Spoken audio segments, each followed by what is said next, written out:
Now, John, there needs to go back a little bit. Yours goes back just a little bit. How about mine? Oh, never mind. It's fine. Just leave it alone. Hey, folks, you want to help me thank the help? Awesome. Perfect. That was awesome. Volunteers, you can't boss them around. Just grateful for their help. All right. Without further ado, let me welcome back to the stage Family Research Council President of FRC Action, Tony Perkins.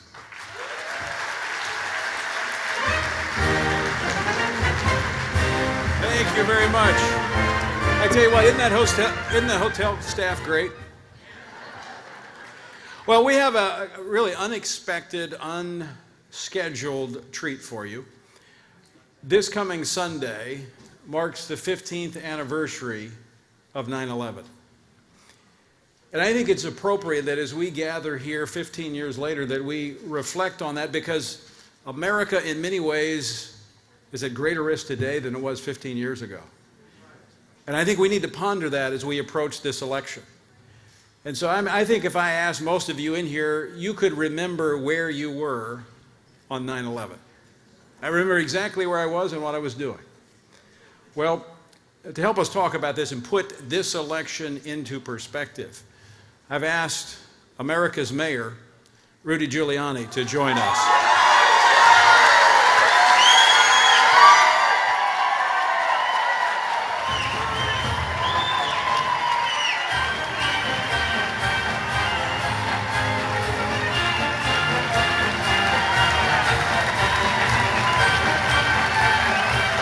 Thank you. Thank you. Mayor, I want to thank you for being here. Thank you for having me. And I want to thank you for, you've been here to the Values Voter Summit before, but I want to thank you for being here again.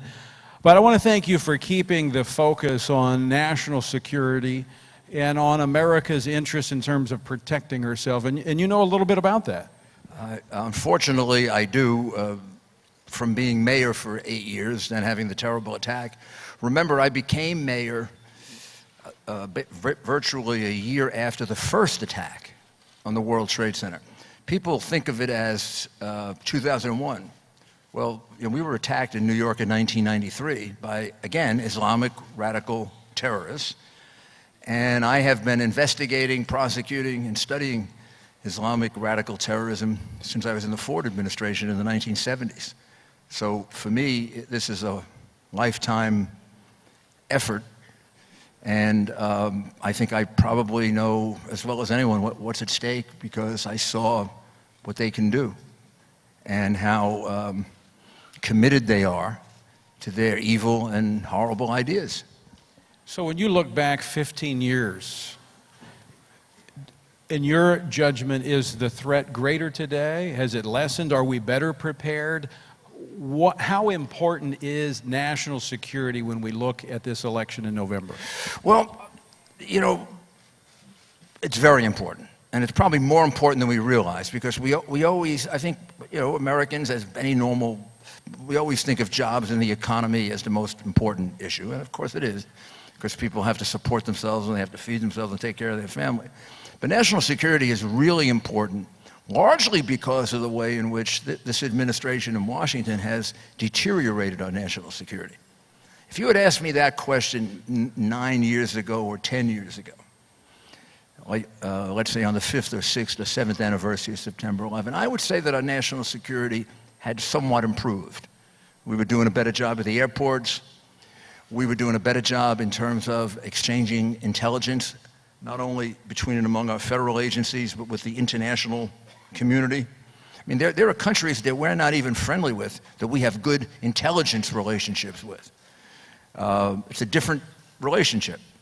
But since President Obama and Hillary Clinton, and I don't mean to be political, but it is a political issue, our national security has really deteriorated, and I feel our country is in more danger today than it was on September 11. Well, we've seen that in recent terrorist attacks in California, Well, that's what I'm referring to. in Florida. And I want to talk for just a moment about the the role that mayors have been forced to play as a former mayor. But before I do that, I know you're from New York, but I want to ask you about your shoes. So I wear these shoes. Someone recommended them to me for the 4 or 5 days around September 11 to remind me of what September 11 is all about, and also to remind me of the one thing that makes me. Well, there are two things really that lift my spirits when I think about that day, because all the rest of that day was horrible. And one of them was the American flag being put up by the 4 firefighters who looked just like the 4 Marines at Iwo Jima. And for me, that was so, it was like after 7 or 8 hours of hearing about all my firefighters being found dead, and police officers, and 10 of my best friends, and Father Michael Judge, who was the chaplain to the fire department, who was my spiritual advisor. And I can't tell you, I was at the bedside of 22 firefighters when they were dying with Father Judge. Father Judge taught me how to deal with death. And the first person I was informed died at the World Trade Center was Father Judge. So it was a terrible group of memories that comes back. But there are 2 memories that come back that lift my spirits. One is the American flag. So someone that I was talking to, a wife of a firefighter, suggested I should get a pair of shoes. I always wear the flag, but I should get a pair of shoes to remind me, and socks, around September 11, because it'll lift my spirits. I won't get depressed. So this is my Prozac. It's effective. And the second one were the construction workers. You know, about 4 or 5 o'clock in the afternoon that day, when the fires were burning at like 4,000 degrees Fahrenheit, and we were still pulling people out, you know, we were still saving people. That ended sometime that night, unfortunately and tragically. But a group of maybe 1,000 construction workers just walked down the street, and they were walking toward us. And I walked up to the guy that was the head. He was a big, giant guy, like all the construction workers are. And I said, what are you doing? What are you doing here? He said, I thought you could use us. I said, well, why? And he said, because we can lift big things. And darn it, they could lift big things. And they went right in the pile with the firefighters. And I was telling them, you can't go in without the mask on. You can't go in. And man, I couldn't stop. They would have knocked me right over. They just went right in, and they were pulling people out. And that sort of brought my spirit back. It was like... That is the American spirit. That is, you're darn right. And it is on greatest display when America is at greatest risk. And we've seen it just recently in Louisiana with the flooding there. Yes. After every natural or even man-made desire, we see the best of Americans who pull together to help their neighbors. They don't worry about union laws. They don't worry about the government bureaucrats. They just jump in and they help. Right. I would say that preemptively, isn't that where we are today in America? That we need to jump in because America is in crisis. Yeah. Tony, first of all, I hope everything is going well. And all my best wishes on what happened to you. You suffered greatly. And I know you have the strength and spirit to get through it, but still, God bless you. Appreciate that. Here's what I believe, and I'll try to simplify it. And this comes from 35 years of experience with radical Islamic terrorism. We are best off when we are on offense, not when we're on defense, and waiting for them to attack us. Right now, we are basically on defense, trying to figure out where they're going to attack us next. Is it going to be in Orlando? Is it going to be in San Bernardino? Is it going to be in Dallas? Is it going to be in New York, Atlanta, Chicago? Is it going to be in Paris? Is it going to be the priest whose head was cut off, which I thought got sparse coverage? Right. I mean, I know it's just one life, but there's a great significance to dragging a priest off the altar and chopping his head off. That was a first, and you're absolutely right. We have now seen ISIS breach the sanctity of a church, and yet it got scant coverage, as you mentioned. Yeah, I mean, we're talking about going back 1,000 years to think of things like the era of barbarism. And of course, he's not the only one whose head was chopped off, but it was sort of symbolic of how far they will go and what they will do if you give them room to maneuver. On the other hand, if you are pushing them back, and you're pushing them back into their little caves, It's a little bit harder to be planning attacks while you're defending your life than it is when you got plenty of time to sit there with your computer. And these people now, here's why I say it's more dangerous. Al-Qaeda was a certain kind of group. They were run by really great warriors, horrible people. I don't mean to say they were good people, but they're great warriors. They won the Afghan war against the Soviets. I mean, they drove the Soviets out of Afghanistan. We always thought for good reasons, but really for bad reasons. They wanted to make it a Muslim state, an Islamic state. But they weren't sophisticated in the internet, the use of social media. The group now, whether it's ISIS or the 23 related groups, are much more sophisticated in the use of social media, much more able to self-activate, as we've seen, people in the United States than Al-Qaeda ever could have done, largely because they have a lot of recruits from France, from Germany, from England, and from the United States. Right. They understand us better than Al-Qaeda did, and that's why it's more dangerous. And we don't understand them as well as we understood Al-Qaeda, because under the Obama-Clinton administration, our intelligence has dropped dramatically.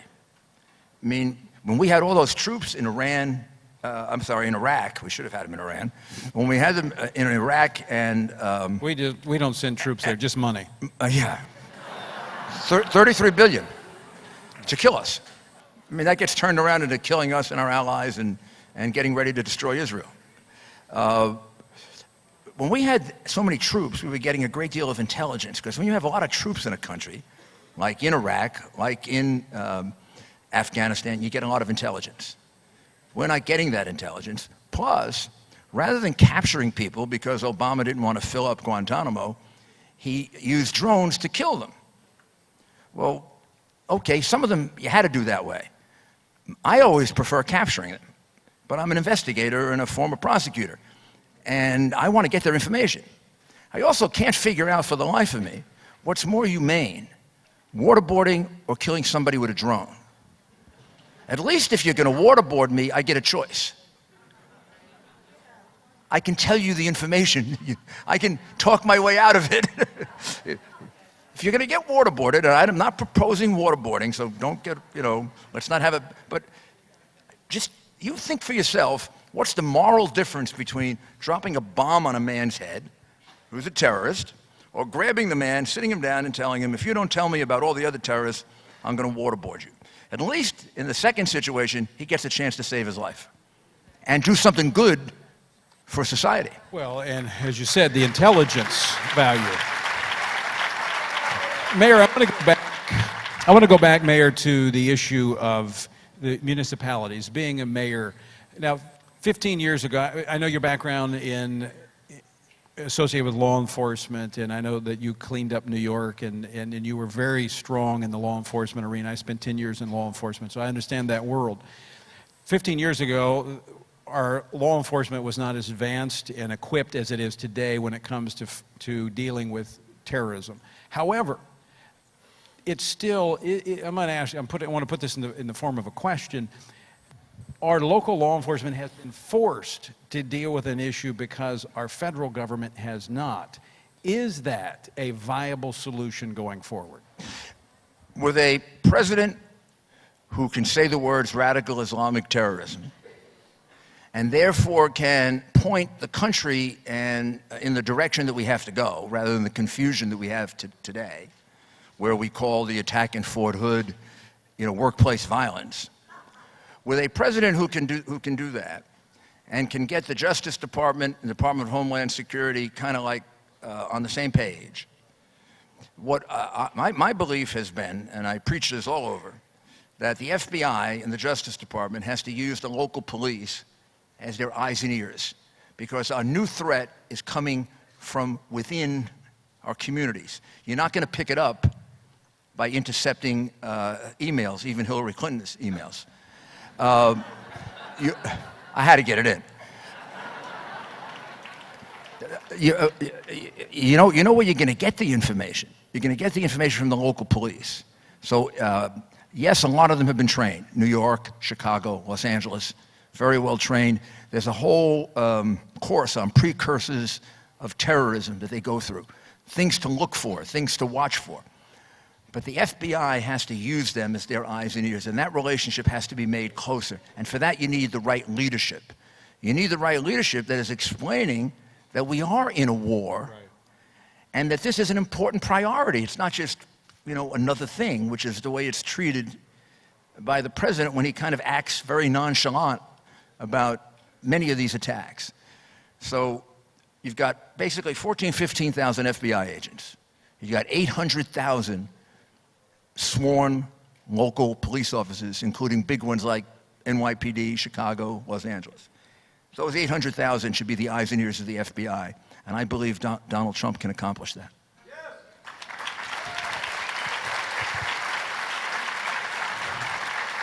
When you look at how this administration has dealt with radical Islam, in fact, even going back and rewriting policies within the Department of Justice so that even the terminology of radical Islam cannot be used, how far has that filtered down to the local level? I'll give you a practical example of how dangerous that is.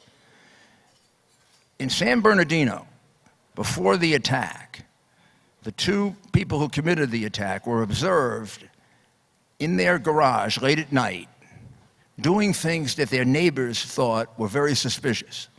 Of course, they were both Arab-looking. And some of the neighbors said they didn't turn them in because they felt maybe they were being prejudiced.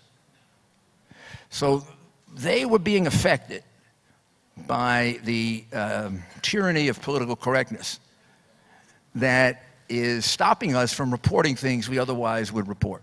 Major Nadal in the Army gets promoted to major while he was writing, and it was being reported, jihadist screeds and communicating with terrorists overseas, and we promoted him to major. I'm sorry, I don't think that happens unless there's a kind of political correctness that has been, pushed on people. I know many people that are afraid to say Islamic extremist terrorism. We got to get free to that. We need like a declaration of independence from political correctness. I'm for that.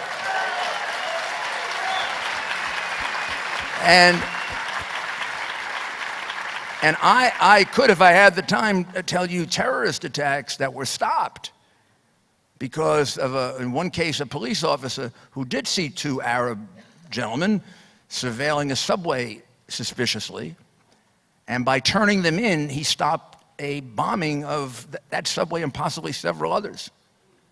So this is very, very important. What the leader says is very important. When I was in the Justice Department, you couldn't use the word mafia. And do you know who got that taken out? Mario Biaggi and the Italian Civil Rights League. Mario Biaggi I put in prison. The Italian Civil Rights League was founded by Joseph Colombo, the head of a mafia crime family.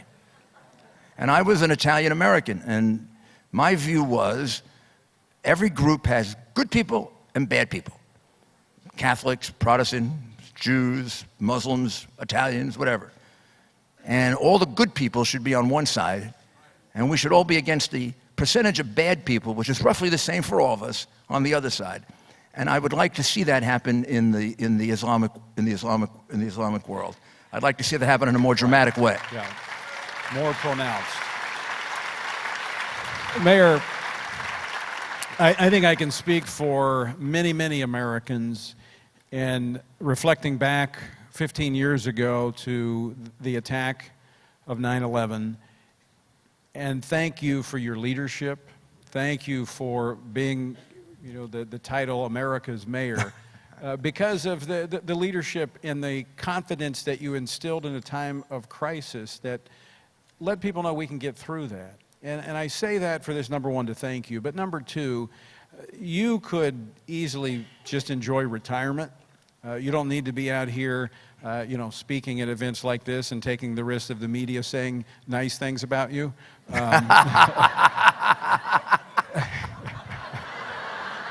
I would be so uncomfortable if they did. I know. I would feel, I worked for Ronald Reagan, and President Reagan taught me something. He said, I read the New York Times editorials, and then I do the opposite.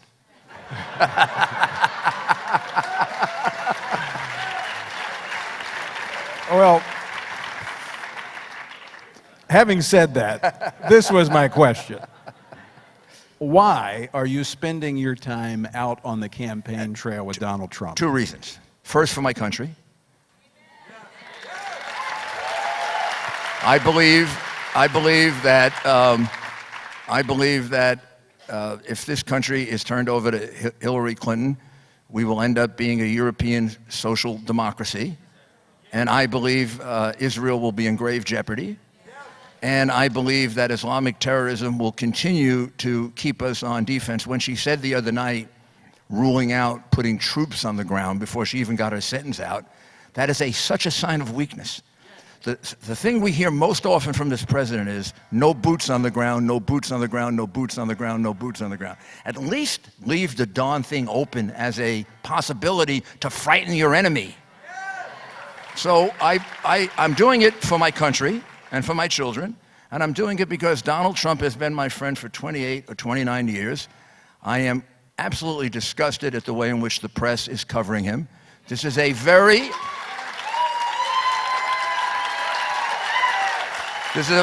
good man. This is a very honest man. This is an enormously accomplished man who happens to be a tremendous executive, which is what you need in a president. And it reminds me of what Ronald Reagan went through. And in my view, Ronald Reagan was the greatest president of the second half of the 20th century. And since I know him as a personal friend, I can see those qualities in him. And I want America to see them. Thank you. Ladies and gentlemen, Mayor Rudy Giuliani.